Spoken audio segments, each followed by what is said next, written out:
前面透过安多秀在个作品吼，我想写作我都超过40年了吼。不过我妈从小跟我一家无写好哦，就是喊下东大变去做一件事情吼。因为环境也社会也讲规个世界都总较紧变化吼，我想写作都迄伊随时都迄对影时代个对紧去行。所以我想，我用卡法来写，因为其迄客家文化，伊个像讲结晶啊吼，尤其我讲台湾发展个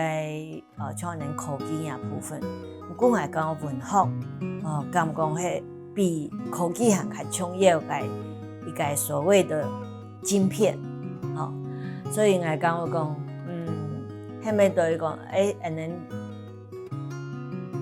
就讲安尼台湾来国力啊件事情，其迄文化同科技迄是在向下行的吼。当然来讲，文化啊件事情迄包括咱当作生发中下迄文化，所以现代诗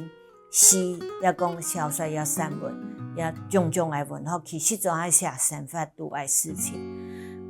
讲到生发，我想就会讲，安尼生发来加七迄物个。